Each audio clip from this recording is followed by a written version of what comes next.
Hello everyone, welcome back to Eklavya IGNOU. आज की इस वीडियो में हम BESC 131 जो कि आपके एजुकेशन का सब्जेक्ट है, कॉन्सेप्ट नेचर एंड पर्सपेक्टिव्स के मोस्ट इंपॉर्टेंट क्वेश्चंस को देखने जा रहे हैं। इस वीडियो में हम उन क्वेश्चंस को देखने जा रहे हैं जो एग्जाम में बहुत बार पूछे जाते हैं।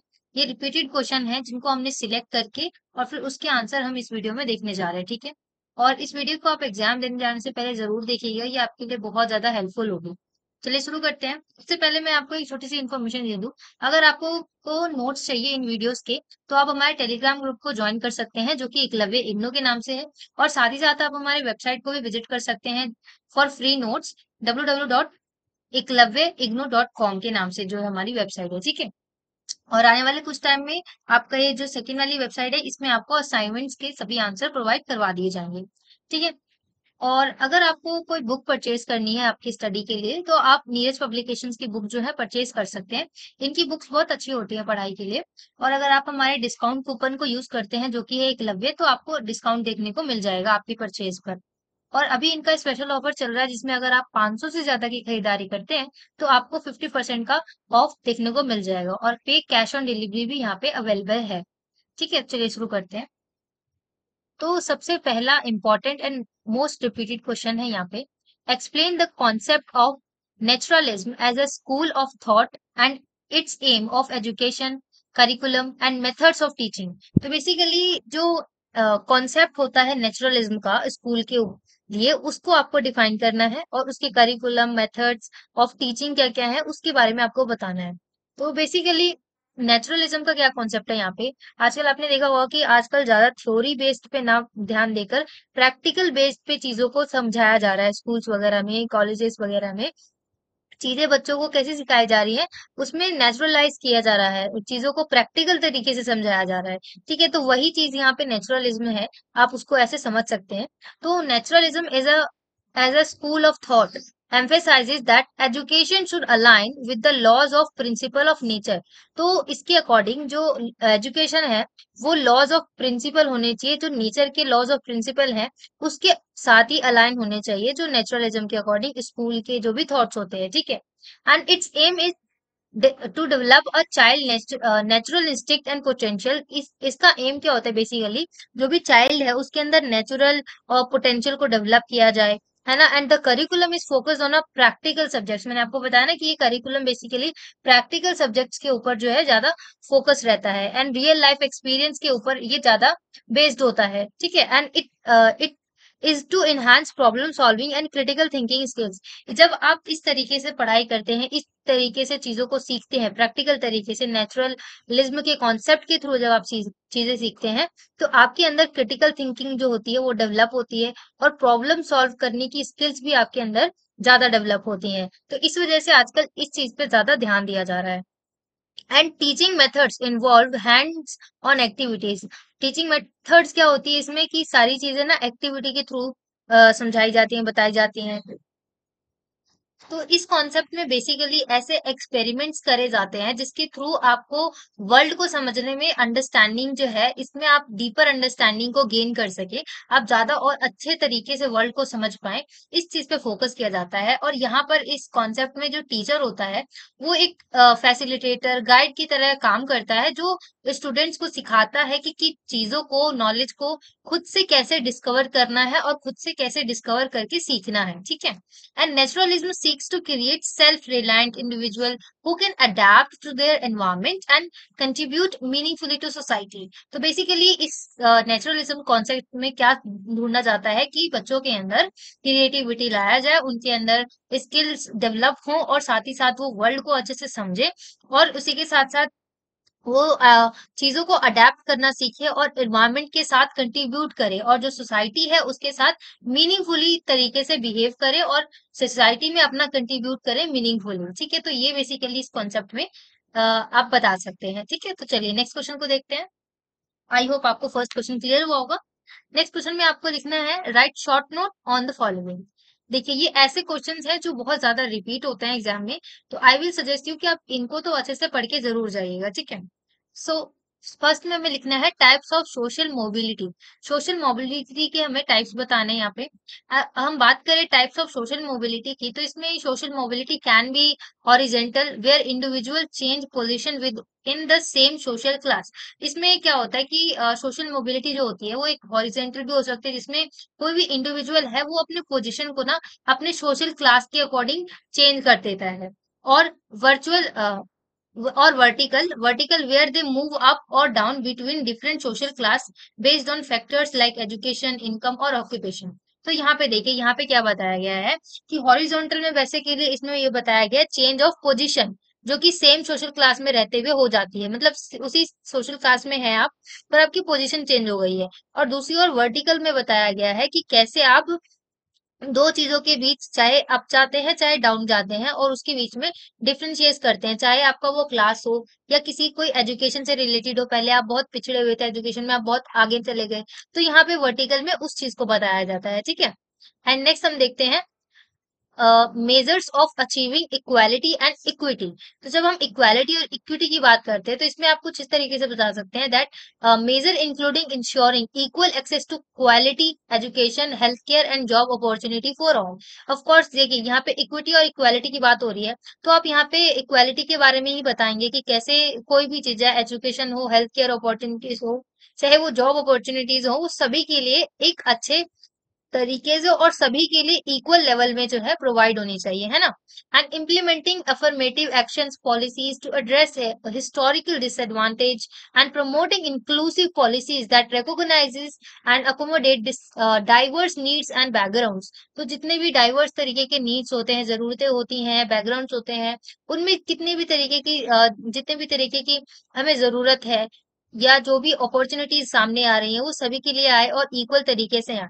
तो इस तरीके से आप मेजर कर सकते हैं, ठीक है। एंड प्रमोटिंग इंक्लूसिव पॉलिसीज, कोई इंक्लूसिव पॉलिसीज को ले आए और उसको प्रमोट करें, उसके थ्रू भी इस चीज को ध्यान में रखा जा सकता है, ठीक है।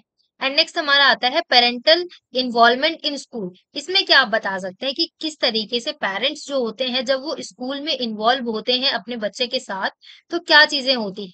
तो parental involvement including engaging in school activity, supporting children's learning at home and attending parental teacher meeting. तो यहाँ पे पेरेंट्स का क्या काम क्या रोल होता है स्कूल में, किसी भी बच्चे के स्कूल के दौरान, कि पेरेंट्स का ये हक होता है, ये जिम्मेदारी होती है एक तरीके से, कि वो अपने बच्चों को सपोर्ट करे, उनको उनको जो भी एक्टिविटीज मिल रही है स्कूल से उसको करने में हेल्प करे, और चिल्ड्रंस को अपने घर पर भी सिखाए, लाइफ के बारे में बताया जाए, वर्ल्ड में क्या चीजें होती हैं, कैसे होती हैं, उसके बारे में सिखाएं जो पेरेंट्स होते हैं, ठीक है। और पेरेंट्स को ये इम्पोर्टेंट भी होता है कि वो टीचर्स के साथ भी रेगुलरली बेस पे मीटिंग करें एंड अपने बच्चे के बारे में देखें कि क्या कौन सी एक्टिविटी हो रही है, क्या हो रहा है, बच्चा डेवलप हो रहा है या नहीं, उसमें क्या चीजें हैं जो चेंज करने की जरूरत है। तो पेरेंट्स का बेसिकली मेन मोटिव यही होता है, ठीक है। And actively participating in their education leading to improve academic performances and overall wellbeing. तो एजुकेशन को जो एकेडमिक परफॉर्मेंस होती है उसको इम्प्रूव करने के साथ साथ जो पेरेंट्स होते हैं उनका ये भी जिम्मेदारी होती है कि उनका उनके बच्चों का ओवरऑल तरीके से डेवलपमेंट हो, उनका वेलबींग का ध्यान रखा जाए, ठीक है। तो ये होता है parental involvement in school. Okay, so next हम देखते हैं write short note on aims of education as suggested by Jiddu Krishnamurti. तो जिद्दू कृष्णमूर्ति के अकॉर्डिंग कौन से ऐसे एम्स है जो एजुकेशन के होने चाहिए, उसके उसके बारे में आपको बताना है, ठीक है। तो aims of education as suggested by Jiddu Krishnamurti advocate for education that goes beyond merely imparting knowledge and academic skill. तो ये जो है इसमें बताते हैं कि कैसे जो नॉलेज है वो इम्पार्ट होना चाहिए और एकेडमिक स्किल्स जो है वो डेवलप होनी चाहिए, ठीक है। And he emphasised fostering self-awareness, critical thinking, emotional intelligence, and creativity to help students understand themselves and world deeply। तो वो इसके साथ साथ बोलते हैं जिदू कृष्णमूर्ति कि उनका ये मानना है कि नॉलेज भी बढ़े और उसके साथ साथ वो इम्पैक्ट कैसे करना है एजुकेशन को वो भी सिखाया जाए, परंतु उसके साथ साथ ये बहुत इंपॉर्टेंट है कि बच्चों को अंदर सेल्फ अवेयरनेस लाया जाए, उनके अंदर क्रिटिकल थिंकिंग को डेवलप किया जाए और उसकी बच्चों के अंदर इमोशनल जितने भी इंटेलिजेंस होते हैं उसको भी डेवलप किया जाए। है ना, और क्रिएटिविटी लाया जाए स्टूडेंट्स के अंदर, ताकि वो अपने आप को और पूरे वर्ल्ड को डीपली तरीके से समझ सके, and leading to personal transformation and a compassionate society. तो कंपैशनेट सोसाइटी और खुद के पर्सनल ट्रांसफॉर्मेशन के लिए ये इंपॉर्टेंट है, according to Jiddu Krishnamurti. And next हम देखते हैं, discuss the relationship between education and social psychology. तो देखिए, अगर आपको ऐसा लग रहा होगा कि वीडियो की जो कंटेंट है वो बहुत कम है, तो मैं आपको बता दूं, आपको किसी भी क्वेश्चन में, अगर आप कॉलेज के स्टूडेंट हैं, तो आपको किसी भी क्वेश्चन को अटेम्प्ट करते टाइम उसका थोड़ा सा इंट्रोडक्शन देना होता है और कंक्लूजन लिखना होता है। तो इंट्रोडक्शन हर बच्चे का सेम तो नहीं हो सकता, राइट? सो आपको खुद से अपने आप चीजों को समझकर एनालाइज करके उस क्वेश्चन के अकॉर्डिंग ना आपको इंट्रोडक्शन और कंक्लूजन तो हर टॉपिक का आपको प्रिपेयर करके चलना चाहिए, जिसको आप हर हर क्वेश्चन की स्टार्टिंग में और एंडिंग में लिख सके, ठीक है? और जो बिटवीन वाली चीजें होती हैं, बीच वाली चीजें जो होती हैं, उसको आपको बस पढ़ने की समझने की जरूरत होती है, ठीक है? सो यहाँ पे हम बेसिकली मेन आंसर को देख रहे हैं, इसका इंट्रोडक्शन और कंक्लूजन आपको खुद ही एड ऑन करना होगा, ठीक है? और अगर आपको उसमें भी कोई हेल्प चाहिए तो आप कमेंट कर सकते हैं, मैं आपको वो हेल्प प्रोवाइड करवा दूंगी, ठीक है? And discuss the relationship between education and social psychology. तो जो एजुकेशन है और जो सोशल साइकोलॉजी है, उसके बीच में रिलेशन में क्या है बिटवीन, उसको आपको डिस्कस करना है। So the relationship between education and social psychology is symbiotic and influential. Of course ये इन्फ्लुएंशियल होता है। Social psychology examines how individuals thoughts, emotion and behaviours are influenced by their social environment. तो basically जो social psychology होती है वो क्या examine करती है कि कोई भी पर्टिकुलर इंडिविजुअल के जितने भी थॉट्स हैं, इमोशंस हैं, वो कैसे जो है, उनके जो बिहेवियर है वो कैसे सोशल एनवायरनमेंट को कैसे इफेक्ट कर रहा है, उसके ऊपर क्या प्रभाव डाल रहा है, right? And education as a social institution plays a pivotal role in shaping the belief, attitude and interactions of individual with the society. तो देखिए, यहाँ पे दो तरीके की बात हो रही है कि सोशल साइकोलॉजी क्या एग्जामिन करती है कि किसी भी इंडिविजुअल के जो थॉट्स, इमोशन और उनका खासकर जो बिहेवियर है, वो किस तरीके से सोशल एनवायरनमेंट को इफेक्ट कर रहा है, इन्फ्लुएंस कर रहा है। और दूसरी ओर जो एजुकेशन है, वो एक सोशल इंस्टीट्यूशन की तरह काम करता है, जो कि सिखाता है लोगों को, स्टूडेंट्स को, कि कैसे उनको अपने बिलीफ को शेप करना है, उनके एटीट्यूड्स को किस तरीके से डेवलप करना है, और उसको किसी भी पर्टिकुलर इंडिविजुअल को सोसाइटी के साथ कैसे इंटरेक्ट करना है, okay?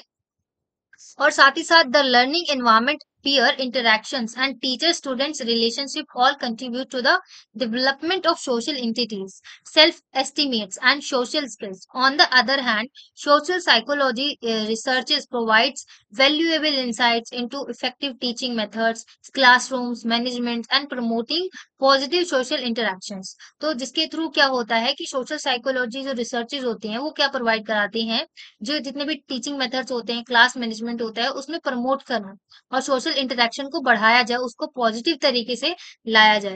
And understanding this relationship help educators create a conductive learning atmosphere that nurtures students holistic growth and well-being। तो यहाँ पे इन दोनों के बीच में जो रिलेशनशिप है, सोशल साइकोलॉजी और एजुकेशन के बीच, जब ये दोनों रिलेशन को समझा जाता है, तो स्टूडेंट्स के अंदर जितने भी उनका नर्चर करने का तरीका होता है वो होलिस्टिक ग्रोथ होता है, उनका पूरा वेलबींग, ओवरऑल जो वेलबींग होता है वो बेसिकली उसमें इफेक्ट होता है, उसमें डेवलपमेंट होता है, और अच्छे तरीके से जो स्टूडेंट्स होते हैं उनको पता चलता है कि कैसे सोशल बिहेवियर, सोशल एनवायरनमेंट के साथ कैसे हमें रिएक्ट करना चाहिए और उसमें हमारा क्या कंट्रीब्यूट होना चाहिए, ठीक है? So this was the relationship between education and social psychology. I hope it is clear to you. Next question हम देखते हैं, what is constructivism, explain the concept of social constructivism as pronounced by Vygotsky. तो Vygotsky के according जो social constructivism है उसको आपको समझाना है, एक्सप्लेन करना है, ठीक है? तो देखिए, यहाँ पे constructivism is a learning theory that suggest individuals actively actively construct knowledge and understanding through their experiences. तो यहाँ पे बेसिकली कंस्ट्रक्टिविज्म का क्या मतलब है कि ऐसी लर्निंग जिसके थ्रू कोई भी इंडिविजुअल जो होता है एक्टिविटी के थ्रू अपने नॉलेज गेन करता है और अंडरस्टैंडिंग को और को कैसे अपने डेवलप करता है, अपने एक्सपीरियंस के थ्रू करता है, and interaction with the world. तो उसके साथ जितने भी एक्सपीरियंसेस आए हैं, उसके साथ जितना नॉलेज है उसको गेन करना और उसको वर्ल्ड के साथ इंटरेक्ट करने की जो चीज है उसको कंस्ट्रक्टिविज्म कहा गया है, ठीक है? and it emphasizes the importance of prior knowledge and social interaction in the learning process. तो जो भी प्रायर नॉलेज पहले से है और जो आप सोशल इंटरेक्शन आप कर रहे हैं, तो उस इस लर्निंग प्रोसेस में आपके पास जो प्रायर नॉलेज है वो आपको हेल्प करेगा कि आप अपने प्रायर नॉलेज से कैसे अपनी सोशल इंटरेक्शन कर रहे हैं और सोशल को किस नजरिए से देख रहे हैं और उसमें कैसे कंट्रीब्यूट कर रहे हैं, ठीक है। And social constructivism as a proposed by Vygotsky posits that social and cultural factors plays a crucial role in shaping an individual's cognitive development। तो देखिए कॉग्निटिव डेवलपमेंट के ऊपर भी वीडियोस बनाई गई हैं कि क्या होता है कॉग्निटिव डेवलपमेंट। अगर आपने नहीं देखा हो तो आप वीडियो को जाके चेकआउट कर सकते हैं प्लेलिस्ट में, ठीक है। सो विगोस्टकी के अकॉर्डिंग जो देखा जाए तो इसमें एक ऐसे फैक्टर्स होते हैं जो क्रूशियल रोल निभाते हैं किसी भी इंडिविजुअल के कॉग्निटिव डेवलपमेंट करने में, ठीक है।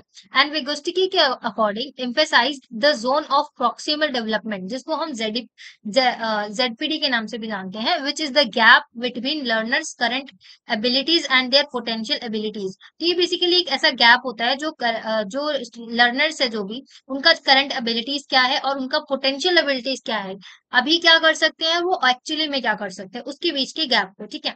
Which the assistance of a more knowledgeable person, ताकि उस गैप को फिल किया जाए और उसको और पर्टिकुलर इंडिविजुअल को लर्नर को और ज्यादा नॉलेजेबल पर्सन बनाया जाए, ठीक है। So social interaction such as collaborating learners and scaffolding facilities learnings and promote cognitive growth with the ZP। तो बेसिकली इस कॉन्सेप्ट का यही मतलब है कि ZPD के अकॉर्डिंग जो है उनके जो लर्नर्स हैं उनके अंदर और भी ज्यादा नॉलेज को गेन किया जाए और उनको और भी ज्यादा आगे चीजों को समझाया जाए, डेवलप किया जाए, ठीक है। सो नेक्स्ट क्वेश्चन हम देखते हैं, differentiate between face to face and online education. ये बहुत इंपॉर्टेंट एंड साथ ही साथ बहुत इजी क्वेश्चन भी है, इसको आप खुद से भी लिख सकते हैं। बिकॉज आजकल आपको पता है कि हम लोग वो जब जब से लॉकडाउन का टाइम आया तब से आपने ऑनलाइन एजुकेशन के ऊपर ज्यादा ध्यान दिया। तो basically face to face education और ऑनलाइन एजुकेशन के बीच में डिफरेंस क्या है उसको आपको बताना है। तो कुछ आप इस तरीके से बता सकते हैं कि जो फेस टू फेस एजुकेशन होता है उसमें कैसे बिल्कुल तुरंत क्विक रिएक्शन होता है, क्विक आपको कोई क्वेश्चन आता है तुरंत आप पूछकर आपको तुरंत उसका फीडबैक मिल जाएगा। परंतु ऑनलाइन एजुकेशन में कई बार क्या होता है, थोड़ी सी कनेक्शन की प्रॉब्लम हो गई, आवाज सुनाई नहीं दी, तो उसमें थोड़ा सा वहां पे इंटरप्शन हो जाता है ना। So face to face education involve physical presence in a traditional classroom. सबसे पहले तो आप इंट्रोडक्शन ही बताएंगे, तो आप कैसे बताएंगे कि फेस टू फेस एजुकेशन क्या होता है, किसी ट्रेडिशनल क्लासरूम में फेस टू फेस प्रेजेंस होती है हमारी और उसके थ्रू हम लर्निंग करते हैं, ठीक है। And it offers real time personalized interaction and immediate feedback. जैसे कि मैंने आपको बताया रियल टाइम में आप इंटरेक्ट करते हैं, टीचर का स्टूडेंट्स के साथ इंटरेक्शन होता है और स्टूडेंट्स का टीचर्स के साथ होता है ना। एंड इमीडिएट फीडबैक भी आपको मिल जाता है। इन कंट्रास्ट ऑनलाइन एजुकेशन की takes place in a virtual environment, जिसमें आपको वर्चुअल एनवायरनमेंट के थ्रू आप चीजों को सीखते हैं ऑनलाइन एजुकेशन में, है ना। And students to access learning material and lectures remotely. आपको जब आप फेस टू फेस लर्निंग करते हैं तो आपको प्रॉपर बुक्स मिलती हैं, सारी नोट्स वगैरह प्रोवाइड कराए जाते हैं। परंतु ऑनलाइन एजुकेशन में क्या होता है, जितना भी नोट्स है मटेरियल्स है वो सारी आपको रिमोटली ही अवेलेबल करवाई जाती है, ठीक है। And while it offers flexibility in terms of time and location, online education make lack the same level of immediate social interaction and hands on experience as face to face education। तो देखिए यहाँ पे main difference आप ये भी लिख सकते हैं कि कैसे जब आप ऑनलाइन एजुकेशन करते हैं तो उसमें किस तरीके की फैसिलिटीज होती हैं। लोकेशन डिपेंड नहीं करता कि आप घर पे भी रह के भी पढ़ सकते हैं, अपने फ्रेंड के घर पे हैं तब भी पढ़ सकते हैं। तो और जबकि face to face school learning में क्या होता है कि आपको उस स्कूल में जाना ही पड़ेगा, स्कूल के क्लासरूम में जाके बैठना ही पड़ेगा, है ना। तो ये बेसिकली लोकेशन का भी है यहाँ पे difference. And both approaches have unique advantage and challenges making a blended learning approach increasingly popular। तो ये दोनों ही जो तरीके हैं लर्निंग के एजुकेशन के, वो दोनों के अपने अपने यूनिक एडवांटेज हैं दोनों के और चैलेंजेस भी दोनों के अपने अपने हैं, ठीक है। तो इस तरीके से आप इस क्वेश्चन को फ्रेम कर सकते हैं। सो नेक्स्ट क्वेश्चन में आपसे पूछा गया है, differentiate between classical and operant conditioning of learning. इस क्वेश्चन का आपको आंसर लिखना है, ठीक है। यहाँ पर अगर हम मेन डिफरेंस देखें क्लासिकल एंड ऑपरेंट कंडीशनिंग में, तो यहाँ पे मेन डिफरेंस ये है that classical condition involves associated a natural stimulus, ठीक है। ऑन द अदर हैंड जो ऑपरेंट कंडीशनिंग होता है उसमें क्या होता है, involves the association of a voluntary behaviour with consequences. इसका क्या होता है, ऑपरेंट कंडीशनिंग में कॉन्सिक्वेंसेस के साथ होता है। वो कॉन्सिक्वेंसेस या तो रिवॉर्ड हो सकता है या तो पनिशमेंट हो सकता है। मतलब ऑपरेंट कंडीशनिंग में क्या होता है कि उसमें ना जो लर्निंग का ऑपरेंट कंडीशनिंग होता है उसमें कोई ना कोई कॉन्सिक्वेंसेस होगा, ठीक है। और दूसरी ओर जो क्लासिकल कंडीशनिंग होता है इस इट इन्वॉल्व्स नेचुरल, ठीक है, natural stimulus with a reflexive response, ठीक है, and leading to a learn response, जो भी आपने सीखा है उस पे रिस्पॉन्स, ठीक है। And it is based on involuntary behaviours. ये बेसिकली जो क्लासिकल कंडीशन होता है इसमें इनवॉलेंट्री बिहेवियर्स पे डिपेंड होता है, ठीक है। और दूसरी ओर इट्स जो ऑपरेंट कंडीशनिंग होता है वो फोकस ऑन स्ट्रेंथनिंग और weakening behaviours based on their outcomes. उसके आउटकम से या तो उसका जो बिहेवियर है वो या तो बढ़ेगा या तो कम होता है, ठीक है। एंड इनकरेजिंग और discouraging repetition of the behaviour. तो उस बिहेवियर को पर्टिकुलर किसी भी बिहेवियर को या तो डिस्करेज किया जाता है या फिर इनकरेज, किसमें, ऑपरेंट कंडीशनिंग में, ठीक है। तो ये इन दोनों के बीच में डिफरेंस था। सो नेक्स्ट हमसे पूछा गया है, discuss with example how education is differentiated from schooling, learning, instruction, training, teaching and introduction. तो education is a broader concept, आप सभी को पता है, that encompasses the overall process of acquiring knowledge, skills, values, and attitudes to develop individuals intellectually, emotionally, and socially. तो basically educational का क्या मतलब होता है, एजुकेशन का मतलब आपको नॉलेज आए, आपके अंदर स्किल का डेवलपमेंट हो, वैल्यूज आपको पता हो, आपको एटीट्यूड कैसा रखना है उसके बारे में पता चले। बेसिकली किसी भी इंडिविजुअल में जितने भी इंटेलेक्चुअली हो, चाहे इमोशनली हो, चाहे सोशल बिहेवियर क्यों ना हो, उसको डेवलप करना, ठीक है। और साथ ही साथ it includes formal and informal experiences is that acquire through out one's life. तो आपके किसी भी पर्टिकुलर इंसान के पूरे लाइफ में जो भी फॉर्मल चीजें हुई हैं, इनफॉर्मल चीजें हुई हैं, उस पे इट इंक्लूड करता है, ठीक है। And schooling refers specifically to the structure and organised learning environment provided in school. तो स्कूल्स में क्या होता है, बेसिकली आप बिल्कुल स्ट्रक्चर तरीके से किसी भी कोर्स को अगर करते हैं, किसी भी सब्जेक्ट को अगर पढ़ते हैं तो वो पूरा स्ट्रक्चराइज होता है, ठीक है, और ऑर्गेनाइज तरीके से उसमें एक एक स्टेप करके आप उसको सीखते हैं, है ना। So typically following a curriculum, basically schools में क्या होता है, किसी करिकुलम को ही तो फॉलो किया जाता है ना। और दूसरी ओर अगर हम देखें, learning is the process of gaining knowledge and skill. तो लर्निंग क्या होता है, उसमें बेसिकली हमें नॉलेज और स्किल को गेन करने पे ज्यादा ध्यान देते हैं, है ना। And various experiences is whether formal और इनफॉर्मल, चाहे वो आपको फॉर्मल एक्सपीरियंस हो, इनफॉर्मल एक्सपीरियंस हो, उसके थ्रू भी आप नॉलेज गेन कर रहे हैं, कैसे कर रहे हैं, उसके बारे में लर्निंग जो है डिस्कस करता है, ठीक है। And instructions involve providing guidance and और direction to facilitate learning. So basically instruction का क्या काम होता है, आपको डायरेक्शन देना, अगर आपने कोई गलती करी है तो उससे डायरेक्शन देना और आपको सही बात पे लेकर आना है। So training is a focus and specific process aimed to developing specific skills for a particular job और टास्क। और ट्रेनिंग क्या होता है, कोई भी अगर आपको कोई टास्क करना है, कोई जॉब करना है, तो उसमें आप अच्छा कर पाए आगे चलकर, उसके लिए आपको पहले ही ट्रेनिंग दी जाती है, राइट। सो बेसिकली ट्रेनिंग का मेन एम यही होता है। तो ये जितने भी वर्ड्स हमने पूछे थे, स्कूलिंग, लर्निंग, इंस्ट्रक्शन, ट्रेनिंग, तो उसको बेसिकली आपको यहाँ पे डिफाइन करना है, ठीक है। एंड नेक्स्ट हमने बोला teaching. So teaching is the act of imparting knowledge and facilitating learning through various method. तो टीचिंग में क्या होता है, बेसिकली वेरियस मेथड्स को फॉलो किया जाता है और स्टूडेंट्स को पढ़ाया जाता है, उनको अलग अलग मेथड्स के थ्रू उनको लर्निंग कराई जाती है।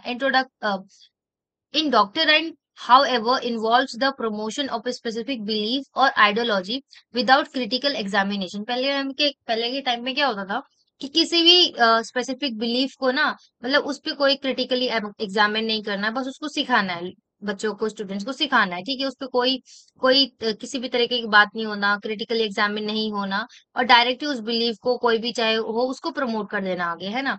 And often with the intent to influence opinions. तो बेसिकली इंटेंट क्या होता था पहले के टाइम में, इंडोक्ट्रिनाइजेशन की हम बात कर रहे हैं, तो उसमें क्या होता था कि किसी भी इंसान के या किसी भी चीज के ओपिनियन को ना बेसिकली आगे प्रमोट करना विदाउट एनी क्रिटिकल एग्जामिनेशन, ठीक है। और नेक्स्ट हमें फॉर एग्जाम्पल अगर हम बात करें, a person can receive education through various means such as attending school, reading books, participating in workshops और learning from experience in the real world. तो देखिए, हम यहाँ पे अगर एग्जाम्पल की बात करें तो ऐसा नहीं है कि हम सिर्फ स्कूल में जाकर ही सीखते हैं। हम अपने रियल लाइफ से भी सीखते हैं, बुक्स पढ़कर भी सीखते हैं। किसी आप वर्कशॉप को अटेंड करते हैं तो आप उस वर्कशॉप से भी बहुत सी चीजें सीखते हैं, ठीक है। तो लर्निंग का कोई एक स्पेसिफिक सोर्स नहीं है, बहुत सारे ऐसे सोर्स है जहाँ से आप, या यूं कह लीजिए, आप आपकी लाइफ के ना हर फेज में, हर चीज से आप जो है कुछ ना कुछ सीखते ही रहते हैं, ठीक है। So schooling takes place within the formal school system. Schooling कहाँ होती है? किसी फॉर्मल सिस्टम में होती है। फॉर्मल सिस्टम होता है पूरा, पूरी एक बिल्डिंग होती है, उसमें क्लासरूम्स होते हैं अलग अलग, ठीक है। Whereas learning can happen anywhere, ठीक है। यहाँ पे देखिए, बात समझने वाली क्या है कि स्कूलिंग क्या होती है, किसी फॉर्मल स्कूल सिस्टम के अंदर होता है, पर लर्निंग जो होता है वो कहीं पर भी हो सकता है ना। And instruction and training are more specific and focused, delight receiving instruction on using a new software or undergoing training for a particular job role। तो देखिए यहाँ पे इंस्ट्रक्शन का क्या मतलब होता है, अगर आपको कोई न्यू टेक्नोलॉजी से रिलेटेड या किसी भी तरह का सॉफ्टवेयर यूज करना है, ऐप यूज करना है, तो उसमें कुछ इंस्ट्रक्शंस होते हैं जिसको आपको समझने की जरूरत होती है ना। और अगर आपको कोई जॉब रोल करना है या किसी चीज की आपको जिम्मेदारी बनी मिली है, किसी लाइक रैली निकालनी है या किसी भी चीज के बारे में, तो उसके लिए आपको ट्रेनिंग दी जाएगी ताकि आप उस चीज में कम से कम गलतियां करें, है ना। So teaching involves the methods and strategies used by educators. और टीचिंग में क्या होता है कि ऐसी स्ट्रेटजीज होती हैं जिसमें एजुकेटर्स के द्वारा अलग अलग मेथड्स यूज करे जाते हैं नॉलेज को प्रोवाइड कराने के लिए, ठीक है।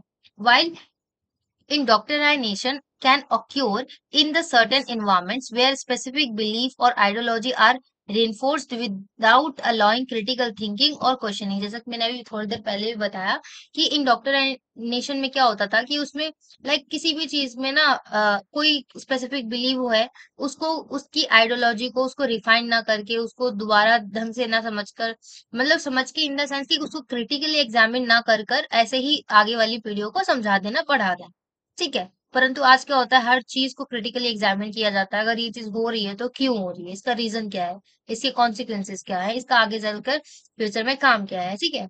तो इस तरीके से यहाँ पे आप बता सकते हैं। आई होप कि ये क्वेश्चन आपको क्लियर हुआ होगा। नेक्स्ट क्वेश्चन है हमारा, aims of education suggested by Swami Vivekananda. तो स्वामी विवेकानंद के द्वारा जितने भी एजुकेशन के एम्स थे उसको आपको डिफाइन करना है। So Swami Vivekananda emphasize the holistic development of individuals through education. उनका कहना था कि होलिस्टिक डेवलपमेंट होना चाहिए थ्रू एजुकेशन किसी भी इंडिविजुअल का। और his aims of education included promoting self realisation, character building. उसमें उनका मानना था कि केवल पढ़ाई ना होकर उसका सेल्फ रियलाइजेशन भी होना चाहिए, उसके कैरेक्टर का बेसिकली बिल्डअप होना चाहिए। And the cultivation of a strong and moral character, जो भी कैरेक्टर उसका बन के आएगा वो मोरल होना चाहिए और स्ट्रॉन्ग कैरेक्टर बनना चाहिए। And he believe in the importance of integrity spiritual and practical knowledge to create responsible. तो वो स्पिरिचुअलिटी में भी बिलीव करते थे, और वो कहते थे कि स्पिरिचुअलिटी के साथ साथ प्रैक्टिकल नॉलेज होना चाहिए ताकि उसको, वो जो भी इंडिविजुअल बनेगा वो रिस्पॉन्सिबल बने और कंपैशनेट बने, and service oriented citizens who can contribute positively to to societies welfare, जो कि सोसाइटी के वेलफेयर में पॉजिटिव तरीके से अपना कंट्रीब्यूट दे सके, है ना। सो और नेक्स्ट क्वेश्चन में हमसे पूछा गया है, explain the concept of idealism with specific reference to aim of education curriculum and methods of teaching. तो methods of teaching and curriculum of education को लेकर हमें कुछ आइडियलिज्म के बारे में बताना है, ठीक है। तो मैं आपको यहाँ पे बता दूं, अगर आप जितने भी क्वेश्चन यहाँ पे वीडियो में देख रहे हैं, अगर उनके आंसर आपको छोटे लगते हैं, तो मैं आपको बता दूं, आप थोड़ा सा एक अपनी बुक का ओवरव्यू लें और थोड़ा सा ये पढ़ें, तो फिर उससे ना आप अपना खुद का भी आंसर क्रिएट कर सकते हैं। इससे क्या होगा ना, आपको अच्छी खासी हिंट मिल जाती है इन वीडियोस के आंसर्स के थ्रू। और उससे क्या होता है, आपके अंदर जो लिखने की प्रॉब्लम होती है वो थोड़ी सॉल्व हो जाती है, आपके पास कंटेंट होता है, तो आप उसको ना अपने तरीके से भी इवेलुएट कर सकते हैं। और अगर आप कॉलेज के स्टूडेंट हैं तो आपको ये तो पता ही होगा कि किसी भी क्वेश्चन के आंसर को लिखने से पहले आपको थोड़ा सा इंट्रोडक्शन बताना होता है, फिर मेन पॉइंट लिख के फिर आपको लास्ट में कंक्लूजन लिखना होता है ना। सो इसमें हम ऐसे लिख सकते हैं that idealism is a philosophical approach to education that places a strong emphasis on idea and values। in idea यहाँ पे आएगा आइडियलिज्म, ठीक है। तो इसको आप यहाँ पे करेक्ट कर लीजिएगा इस वर्ड को।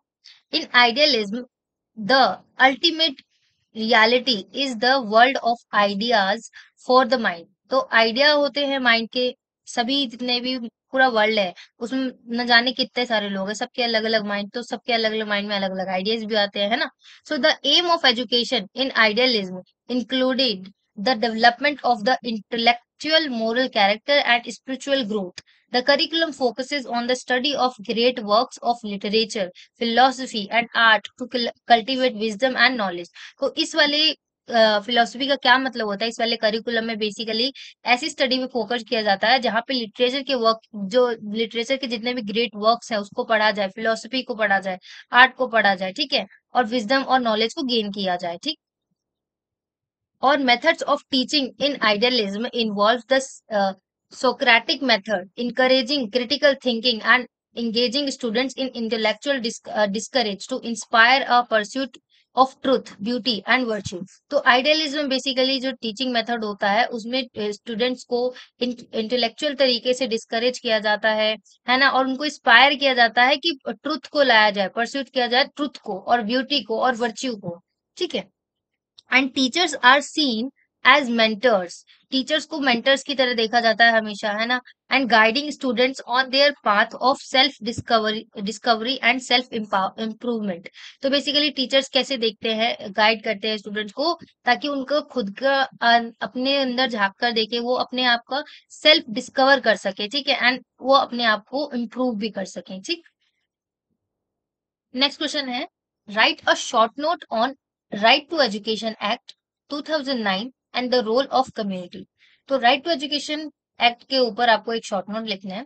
The right to education act 2009, RTE act भी जिसको हम कहते हैं, is a landmark legislation in India that ensure free and compulsory education for children between 6 to 14 years। तो इस एक्ट में क्या था बेसिकली, जितने भी 6 to 14 years के चिल्ड्रन होंगे उनका एजुकेशन जो है एक राइट है, और उनके जितने भी पेरेंट्स हैं या गार्जियन है जो उनको पालन पोषण कर रहे हैं, उनका ये हक बनता है, उनका ये या उनका ये कह लीजिए कि उनका राइट है कि वो अपने बच्चों को पढ़ाएंगे, ये उनकी जिम्मेदारी होगी कि वो 6 से 14 साल के बच्चों को एजुकेशन प्रोवाइड कराएंगे। And the act recognized the vital role of the community in its implementation. The community plays a crucial role in advocating for the right to education, monitoring schools functioning and ensuring accountability. And community participation helps identify local education related issues, supports and inclusive practice, and fosters a collaboration environment between parents and teachers and other stakeholders in handling the overall quality of education। तो अगर हम बात करें इसमें community का क्या role है, तो कम्युनिटी ये सारी चीजों को देखती है कि एजुकेशन रिलेटेड जितने भी इश्यूज हैं उसको सॉल्व किया जाए, उसको सपोर्ट किया जाए, ठीक है, और जो स्टूडेंट्स है और जो पेरेंट्स है और जो टीचर है उन सभी के बीच का जो कोलैबोरेशन है वो अच्छे से हो पाए, वो एक दूसरे को समझे अच्छे से, ठीक है, और एनवायरनमेंट के साथ भी स्टूडेंट्स का अच्छे से फेस टू फेस हो, ठीक है। तो मतलब इस दौरान, इस एजुकेशन के दौरान जितने भी लोग जो है वो आपस में कनेक्टेड हो रहे हैं, वो अच्छे से कोलैबोरेट करें, ठीक है, और क्वालिटी एजुकेशन मिल पाए 6 से लेके 14 वर्ष के बच्चों को, इस चीज पर फोकस किया गया था, ठीक। सो नेक्स्ट क्वेश्चन में हमसे पूछा गया था, what is the inter relation between philosophy and education. तो हमें यहाँ पे बताना है इंटर रिलेशन फिलोसफी और एजुकेशन के बीच में। तो जब हम फिलोसफी और एजुकेशन की बात करते हैं तो they are deeply interconnected as philosophy provides the fundamental, sorry funda, यहाँ पे फंडामेंटल आएगा, ठीक है। तो यहाँ पे फिलोसफी जो होती है वो एक फ्रेमवर्क देती है, ठीक है, फाउंडेशनल फ्रेमवर्क देती है पूरा, है ना। और एजुकेशन थ्योरीज एंड प्रैक्टिसेस, तो एजुकेशन क्या देती है, थ्योरीज देती है, और प्रैक्टिसेस करते हैं हम उसका, थ्योरी का प्रैक्टिस करते हैं, ठीक है। So education philosophy shapes the AIIMS, values and methods of education. तो एजुकेशनल की जो फिलोसफी है वो वैल्यूज पे ध्यान देती है, मेथड्स ऑफ एजुकेशन पे ध्यान देती है। Different philosophy perspective such as idealism, pragmatist and constructivism influences educational approaches and curriculum choices, ठीक है।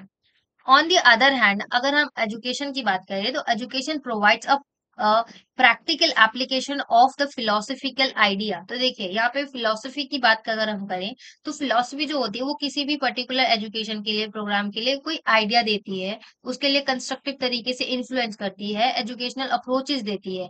परंतु दूसरी ओर जो एजुकेशन है वो उस फिलोसफी को, उस आइडिया को अच्छे से अडेप्ट करने के लिए और उसको क्रिटिकली समझकर अडेप्ट करने पर ध्यान देती है, and testing and refining them in real world setting. तो एजुकेशन का क्या काम होता है? फिलोसफी तो मिल गई, ठीक है, पर एजुकेशन से क्या होता है कि उस पर्टिकुलर फिलोसफी को क्रिटिकली एग्जामिन करके, समझ कर, उसको रिफाइनिंग करके रियल वर्ल्ड की सेटिंग के साथ साथ कनेक्ट करके उसको समझा जाता है एजुकेशन में, ठीक है।